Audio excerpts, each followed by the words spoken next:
أعوذ بالله من الشيطان الرجيم بسم الله الرحمن الرحيم لقد كان لكم في رسول الله أسوة حسنة. کل کے درس میں بتایا گیا تھا کہ جب مکہ والوں نے ظلم و زیادتی کا طریقہ اپنا لیا، اس کے باوجود بھی مسلمانوں کو راہ حق سے نہیں روک سکے۔ مسلمانوں کی تعداد میں دن بدن اضافہ ہوتا رہا۔ انہوں نے ظلم و زیادتی کی ایک ایسی راہ اپنائی، ایسا طریقہ اپنایا اس نے انسانیت کو بھی شرمسار کر دیا۔ طریقہ یہ تھا کہ اللہ کے رسول صلی اللہ علیہ وسلم کا، آپ کے خاندان والوں کا اور مسلمانوں کا مکمل طور سے بائیکاٹ کر دیا۔ بائیکاٹ کا معنی یہ ہے کہ ان سے گفتگو شریف نہیں ہوگی، ان کے بات چیت نہیں ہوگی، ان سے کاروبار نہیں کیا جائے گا، ان سے لین دین نہیں کیا جائے گا۔ تمام طرح سے مسلمانوں کو الگ الگ کر دینے کے لیے ان لوگوں نے دستاویز لکھا کر کے کھانے کا لٹکا دیا۔ اس کی وجہ سے اللہ کے رسول صلی اللہ علیہ وسلم، آپ کے صحابہ، آپ کے خاندان کے لوگ مجبور ہو گئے اور مکہ سے نکل کر کے ایک گھاٹی میں جا کر کے پناہ لیا، جس کو شیخ ابی طالب کہتے ہیں، ابو طالب کی گھاٹی، اور 3 برس تک اسی گھاٹی میں تمام مسلمان محصور رہے، بند رہے، حتیٰ کہ اگر باہر کا کوئی قافلہ آتا، باہر کا کوئی کارواں آتا، کوئی کاروباری آتا اور مسلمان اس سے کچھ خریدنا چاہتے تب بھی ان کو مکہ کے لوگ نہیں خریدتے تھے، یا پہلے پوری پہنچ کر کے اس چیز کا دوگنا بھاؤ قیمت لگا دیتے اور مسلمان مجبور ہو کر کے اس کو خرید نہیں پاتے۔ اس طرح سے 3 سال تک انہوں نے یہ ظلم و زیادتی برداشت کی۔ مولانا صفی الرحمن مبارک پوری رحمہ اللہ نے لکھا ہے بہت دردناک الفاظ کے ساتھ، اس بائیکاٹ کے نتیجے میں حالات نہایت سنگین ہوئے۔ غلے اور سامان خردونوش کی آمد بند ہوئی، کیونکہ مکہ میں جو غلہ یا پھل اتنی سامان یا فروختنی سامان آتا تھا، اسے مشرکین لپک کر خرید لیا، اس لیے محصولین کی حالات نہایت بدلی ہو گئی۔ انہیں پتے اور چمڑے کھانے آکر بسی کا حال یہ تھا کہ دھوپ سے بلکتے ہوئے بچے اور عورتوں کی آوازیں گھاٹی کے باہر سنائی پڑتی تھی۔ ان کے پاس بمشکل ہی کوئی چیز پہنچ پاتی تھی، وہ بھی پسے پہنچا چھپا کر کے کوئی پہنچانا چاہتا تو پہنچا دیتا۔ یہ لوگ حکومت والے مہینے کے علاوہ باقی ایام میں اشیاء ضرورت کی خرید کے لیے گھاٹی سے باہر نکلتے بھی نہیں۔ انہیں قافلوں سے سامان خرید سکتے تھے جو باہر سے مکہ آتے تھے، لیکن ان کے سامان کے دام بھی مکہ والے اس طرح بڑھا کر خریدنے کے لیے تیار ہو جاتے تھے کہ محصولین کے لیے کچھ خریدنا مشکل ہو جاتا۔ حکیم بن حزام جو خدیجہ رضی اللہ تعالیٰ عنہا کا بھتیجا تھا، کبھی کبھی اپنی پھوپھی کے لیے گیہوں بھجوا دیتا تھا۔ ایک بار ابو جہل سے سابقہ پڑ گیا، اللہ رکھنے پر پڑ گیا، لیکن ابو بختری نے مداخلت کی اور اسے اپنی پھوپھی کے پاس بھجوانے دیا۔ مطلب ان کے خاندان دور کا رشتے دار بھی اگر کچھ بھیجنا چاہتا تو مکہ والے اسے بھی نہیں بھیج دیتے۔ جب 3 سال گزر گئے، ظلم و زیادتی انتہا کو پہنچ گئی، تو اللہ تعالیٰ نے انہی لوگوں میں سے کچھ لوگوں کے دلوں میں بات ڈالی کہ بھائی گرچہ وہ مسلمان، گرچہ ان لوگوں نے دین بدل دیا ہے، لیکن ہمارے ہی بھائی برادر ہے، ہمارے خاندان کے لوگ ہیں، اور پولیس کا ایک مقام ہوا، یہ اچھا نہیں لگتا کہ ہم یہاں خوش گلم ہو کر کے اپنے لیے بچوں میں رہے ہیں، شراب کے ساتھ کھائیں، اور ہمارے ہی ساتھ ہمارے محلے کے لوگ، ہمارے ساتھ کاروبار کرنے والے وہ تنہا ہو کر کے پیار کی زندگی گزارا۔ یہ 4 لوگ بڑے سے جنہوں نے پڑھ جا کر کے آپس میں حضر پیمانی کیا، اور جب مکہ کے لوگ دارالندوا میں بیٹھے تو وہاں جا کر کے ان لوگوں نے بات پیش کی۔ تو ابو جہل کو لہب جیسے لوگوں کو لگا کہ کچھ لوگ مسلمانوں کے ہمدرد ہو گئے ہیں، اس لیے اب اس طرح کو زیادتی نہیں کی جا سکتی جیسا کہ ہم چاہتے ہیں، اور جن لوگوں نے مداخلت کی تھی ان کا اثر و رسوخ تھا، ان کا مقام و مرتبہ تھا۔ بالآخر یہ ہوا کہ صحیفہ چاپ کیا گیا۔ ادھر اللہ کی طرف سے بھی کچھ انتظام اس طرح سے کیا گیا کہ جو صحیفہ خانہ کعبہ کے دروازے پر لٹکایا گیا تھا، اسے دیمک جو کیڑا ہوتا لکڑی کھانے والا، اس دیمک نے چاٹ لیا۔ صرف جہاں اللہ کے رسول کا نام اللہ لکھا ہوا تھا وہی صرف محفوظ تھا، باقی سب لکھی ہوئی تحریر ختم ہو گئی۔ اس طرح سے صحیفہ چاپ ہو گیا، اور اللہ کے رسول صلی اللہ علیہ وسلم، آپ کے صحابہ، آپ کے خاندان کے لوگ شیب ابی طالب سے باہر آئے، اور یہ دردناک حالات ان کے لیے بہت ہی تکلیف دہ تھا، لیکن پھر بھی گھاٹی سے نکلنے کے بعد اللہ کی نبی سے دین اسلام کی تبلیغ میں مصروف ہو۔ اس بار پھر قریش کے لوگ کہ اب اتنی مشکلات کے باوجود یہ دعوت اسلامی سے کچھ نہیں رہے، پھر سے ابو طالب کی خدمت میں آئے، اور اس بات بہت سخت تنبیہ کی، کہا کہ یا تو ہمارے درمیان سے ہٹ جائیں یا تو دور ہو۔ بلکہ اہل مکہ کے بعض لوگوں کے مقابلے میں سودا کیا کہ اگر آپ کو اپنا کوئی سہارا رکھنا ہے تو یہ یوسف کو آپ پالیے پوچھیے، اور محمد کو ہمیں حوالے کر دیجیے تاکہ مسلم قتل کر دیں۔ ابو طالب کو بھی بہت تکلیف ہوئی، بارہ لوگوں نے اپنے بھتیجے اللہ کے رسول کو بلایا، دیکھو میں بوڑھا ہو گیا، ہمیں اندر بھی طاقت نہیں ہے کہ مکہ والوں کا خود برداشت کریں۔ اس موقع پر اللہ صلی اللہ علیہ وسلم کے احساس ہوا کہ شاید ابو طالب بھی آپ کا ساتھ چھوڑ دیں، تو اس موقع پر اللہ کے نبی نے جو تاریخی بات کہی تھی اسے بڑا حوصلہ ملا۔ ایک موحد، ایک توحید والے کا، ایک صاحب ایمان کا موجود نظریہ یہی ہونا۔ اللہ کے نبی نے کہا کہ اے چچا، اگر یہ لوگ میرے داہنے ہاتھ میں سورج اور بائیں ہاتھ میں چاند بھی رکھ دیا، دنیا کی ساری دولت ثروت رکھ دیں، سب کچھ میرے سامنے پھیر کر دیں، اور یہ کہے کہ میں اپنی مشن سے باز آ جاؤں، دعوت سے باز آ جاؤں، تبلیغ سے دور ہو جاؤں، تو ایسا ممکن نہیں۔ یا تو میں اس مشن کو آخری تک پہنچا کے رہوں گا یا اپنی جان اس راستے میں قربان کروں گا۔ جب ابو طالب نے دیکھا کہ میرے بھتیجے میں اتنا خم ہے، اتنا عزم و حوصلہ ہے، تو کہا بھتیجے جاؤ، میں پوری زندگی تمہارا ساتھ دوں گا۔ بہرحال اللہ کے نبی تبلیغ میں مصروف رہے، اور چند ہی مہینے گزرے تھے کہ ابو طالب بیمار ہو، اور جب بیمار ہوئے بالکل آخری ایام ہوا، اس سے پہلے میں نے بتایا تھا کہ اللہ کے نبی ان کے پاس گئے۔ جب وہاں پہنچے تو پہلے سے ابو جہل عبداللہ ابن ابی امیہ وہاں موجود تھے۔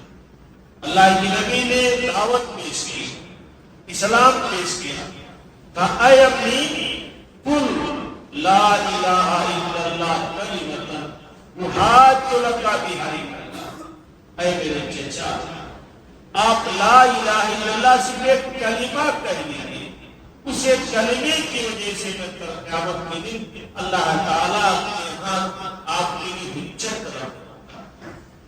جب اللہ کے نبی نے یہ دعوت پیش کی تو ابو جہل اور عبداللہ ابن ابی امیہ دونوں نے ابو طالب کو خاندانی آبا اجداد کے دین کا حوالہ دے کر کے کہا اترغب عن ملت عبد المطلب، ابو طالب عبد المطلب کے دین سے پھر جاؤ گا۔ اللہ کے نبی پھر اپنی بات کرتے، وہ دونوں پھر اپنی بات دہراتے، ایسے کئی بار ہوا اور آخر میں ابو طالب نے کہا کہ میں اپنے باپ دادا عبد المطلب کے دین ہی پر، اور پھر اس کے بعد ان کی روح پر آواز آئی، وہ بھاگ پاگے۔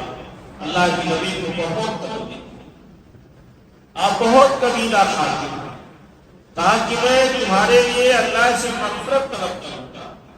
پھر اللہ تعالیٰ نے منع فرما دیا کہ کسی مومن کے لیے، کسی مسلمان کے لیے، کسی نبی کے لیے مناسب نہیں ہے یا صرف للمشرکین، جو مشرکین کے مغفرت اور بخشش ہے۔ مشرکین کے لیے ہدایت کی دعا کی جا سکتی ہے کہ اللہ ان کو ہدایت کے راہ راست بنائے، لیکن ان کی مغفرت اور بخشش کی دعا نہیں کی جا سکتی۔ اللہ کے نبی بہت کبیرہ تھا، تو اللہ تعالیٰ نے دوسری آیت نازل کی، اِنَّكَ لَا تَهْدِي مَنْ أَحْبَبْتَ وَلَٰكِنَّ اللَّهَ يَهْدِي مَن يَشَاءُ۔ یہ نبی آپ جس کو چاہے اس کو ہدایت نہیں دے سکتے، اللہ جس کو چاہے گا ہدایت دے گا۔ تو ابو طالب کے انتقال کے بعد اللہ کے نبی تقریباً 20 صحابہ بہت زیادہ وہ آپ کی مدد کرتے تھے، قدم قدم پر انہوں نے آپ کا ساتھ دیا تھا۔ بلکہ بعض سیرت نگاروں نے لکھا ہے کہ اگر وہ کلمہ پڑھے ہوتے، مسلمان ہو گئے ہوتے، تو ان کا مقام و مرتبہ ہو سکتا ہے حضرت ابو بکر عمر سے زیادہ ہوتا، کیونکہ 10 سال جو انہوں نے خدمت کی ہے اتنی زبردست خدمت یا تیمار کسی اور نے نہیں کیا۔ بہرحال تقدیر کا لکھا کون ٹال سکتا ہے، ان کی اوقات صرف ہوئی، لیکن اللہ کے نبی کو بہت تکلیف ہوئی، اور ابھی آپ سمجھ ہی نہیں پائے تھے کہ پھر سے اپنے کاز اپنے کام کو آگے بڑھائیں کہ اسی دوران آپ کی سب سے زیادہ غمگسار، سب سے زیادہ مونس غمخوار، سب سے زیادہ سہارا دینے والی بیوی حضرت خدیجہ رضی اللہ تعالیٰ عنہ کا بھی انتقال ہوا۔ یہ وہی خدیجہ رضی اللہ تعالیٰ عنہ ہے جنہوں نے پہلے ہی دن سے آپ کا بھرپور سپورٹ کیا تھا۔ اللہ کے نبی سینے شعور کو پہنچ گئے، نبی رسول تھے، لیکن جو حوصلہ، جو ہمت حضرت خدیجہ رضی اللہ تعالیٰ عنہ سے آپ کو ملتا تھا، کسی اور سے آپ کو نہیں ملا۔ اس لیے زندگی کے آخری ایام میں جب آپ نے کئی عورتوں سے شادی کی، تب بھی حضرت خدیجہ رضی اللہ تعالیٰ عنہ کو آپ یاد کرتے تھے، بلکہ بعض موقع پر حضرت عائشہ رضی اللہ تعالیٰ عنہ کو غیرت آتی تھی، سینکڑوں میں غیرت ہوتی ہے، ایک بیوی دوسرے بیوی کی تعریف سننا گوارا نہیں کرتی، تو حضرت عائشہ رضی اللہ تعالیٰ عنہ کہتی تھی کیا آپ ہمیشہ اس روحیہ کو یاد کرتے ہیں؟ تو اللہ کے نبی کہتے تھے کہ عائشہ تجھے نہیں معلوم کہ حضرت خدیجہ نے میرے لیے اسلام کے لیے کتنی بڑی قربانی کی۔ حضرت خدیجہ رضی اللہ تعالیٰ عنہ بھی آپ کا ساتھ چھوڑ کر کے چلی گئی، اور تمام مفسرین اور حکیم سیرت نگار اس سال کو غموں کا سال گویا کہ آپ پر غموں کا پہاڑ ٹوٹا۔ چچا ابو طالب کا انتقال ہوا، 3 سال شیخ ابی طالب میں رہنے کی وجہ سے مسلمانوں کی اقتصادی معاشی کمزوری جو پیدا ہوئی وہ تو الگ تھی، ان کی جو کمر ٹوٹی مالی اعتبار سے وہ الگ ہوا، پلس آپ کے 2 سہارا دینے والوں کا بھی انتقال ہو گیا۔ اللہ کے نبی صلی اللہ علیہ وسلم بہت پریشان ہوئے، بہت کبیرہ تھا۔ اس کے بعد پھر سے اللہ کے نبی صلی اللہ علیہ وسلم دعوت کے لیے نکل پڑے۔ آپ نے جب دیکھا کہ مکہ میں آپ کی کماں وہ بات نہیں سنی جاتی ہے، اور ابو طالب کی وفات کے بعد آپ پر اور زور دیا جانے لگا اور ستایا جانے لگا، تو آپ مکہ سے نکل کر کے مکہ سے باہر دعوت و تبلیغ کا آمادہ ہو گئے، اور سب سے پہلے آپ طائف گئے، اور وہاں کے بڑے بڑے سرداروں کو آپ نے دعوت پیش کی. صحیح بخاری کو روایت شاید کسی مقطع پر میں نے بیان کیا تھا. ایک مرتبہ حضرت عائشہ رضی اللہ تعالیٰ عنہا نے اللہ کے نبی سے پوچھا کہ هل أتى عليك يوم أشد كان أشد من يوم أحد. جنگ احد میں اللہ کے نبی کو بہت تکلیف ہوتی تھی. 70 صحابہ شہید کیے تھے, شہید کیے گئے تھے, کئی لوگ زخمی ہوئے تھے, تو اللہ کے نبی بھی زخمی ہو گئے تھے. ایسا پوچھتی ہے کہ اے نبی کیا احد سے زیادہ کوئی اور دن آپ تک گزرا ہے جو احد سے زیادہ تکلیف دے رہا ہو؟ تو ہمارے نبی نے فرمایا کہ عائشہ تمہاری قوم سے مجھے بہت تکلیفیں ہوتی ہیں, لیکن سب سے زیادہ تکلیف مجھے طائف کے میدان میں ملی ہے, جب میں نے اپنے آپ کو وہاں کے سردار ایک میں اپنے لیل بن کلال کے سامنے پیش کیا. وہاں کے 3 سرداروں کو اسلام کی دعوت دی تو نہ صرف یہ کہ لوگوں نے قبول نہیں کیا, قبول نہ کرتے کوئی بات, انکار کر دیتے اتنی تکلیف نہیں تھی, لیکن انکار کے ساتھ ساتھ وہاں کے جو شریف نشل کے بچے تھے اور بعض قسم کے لوگ تھے ان کو نبی کے پیچھے لگا دیا اور 3 میل تک سب بندی کر کے ہمارے نبی پر پتھر برسا. اتنا مارا کہ حضرت زید بن حارثہ جو آپ کے ساتھ تھے, کبھی آپ کو آگے سے بچاتے, کبھی غنم سے بچاتے, اور اتنا لہو لہانی کیا, اتنا زخموں سے چور کے کہ ہم بچپن سے پڑھتے آئے ہیں کہ آپ نے خون بہ کر کے آپ کے جوتوں میں جائے گئے. اللہ کے نبی کسی طرح بچ بچا کر کے کرم طالب پر پہنچے. اللہ کے نبی خود فرماتے ہیں کہ انا محکوم علی وجہی, میں نہال ہو کر کے کرم طالب پر پہنچا تب مجھے ہوش اتنا اللہ کے نبی فرماتے ہیں کہ جب مجھے ہوش آیا تو میں نے اوپر دیکھا تو بدلی کا ایک سایہ پر سایہ کیے ہوئے تھے. اس میں دیکھا جبریل علیہ السلام. انہوں نے کہا کہ محمد آپ کی قوم نے آپ کے ساتھ کوئی سلوک کیا ہے, جو برتاؤ کیا ہے, اللہ تعالیٰ نے دیکھ لیا ہے, سن لیا. وَبَعَثَ إِلَيْكَ مَلَكَ الْجِبَالِ, آپ کے پاس پہاڑوں کا ایک فرشتہ بھیجا ہے تاکہ آپ ان کے بارے میں جو چاہے آپ حکم دے دیں. نبی فرماتے ہیں میں پہاڑ کے فرشتے نے مجھ کو سلام کیا اور بتایا کہ میں پہاڑوں کا فرشتہ ہوں. اللہ تعالیٰ نے آپ کے پاس مجھے بھیجا ہے تاکہ آپ ان کے بارے میں جو چاہے مجھے حکم دیں. اگر آپ یہ چاہتے ہیں کہ میں ان کو مکہ کے 2 پہاڑوں کے درمیان رکھ کر پیس لوں تو ابھی میں اس کے لیے تیار. اگر آپ یہ چاہتے ہیں کہ ان کو اٹھا کر کے لے جا کر کے عہدے کو پلٹ دوں تو اس کے لیے بھی میں تیار ہوں. تو ہمارے نبی نے فرمایا بل ارجو اللہ ان یخرج اللہ من اسماء, مجھے امید ہے یہ نہ مانتے ہو نہ ماننا سمجھ ہے, لیکن مجھے امید ہے کہ ایک وقت ایسا آئے گا کہ اللہ تعالیٰ ان کی نسل سے ایسے لوگوں کو پیدا کرے گا جو صرف اور صرف اللہ وحدہ شریف کی عبادت کریں گے, اللہ کے ساتھ کسی کو شریک نہیں کریں. اس کے بعد اللہ کے نبی پھر مکہ آ گیا. انشاءاللہ کل کے درس میں آگے کی گفتگو پیش کی جائے گی. اللہ تعالیٰ ہم سب کو سیرت رسول کو سمجھنے سے مطابق سنی گزارنے کا توفیق عطا فرمائے. العالمین صحابہ کی طرح ہمارے اوپر اس استقامت ثابت قدمی عطا فرمائے. آمین. السلام علیکم. شیخ یہ جب ڈیٹینشن کیمپ جب بائیکاٹ ہوا تھا تو اس وقت حضرت عمر ایمان لا لیے تھے, تو اس وقت ان کا کچھ روب و جلال تھا کیا اس دوران؟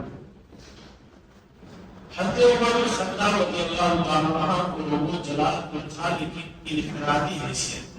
ایک طرف پوری قوم ہو, بڑے بڑے خاندان کے لوگ تھے, سب کا متفقہ فیصلہ ہو گیا.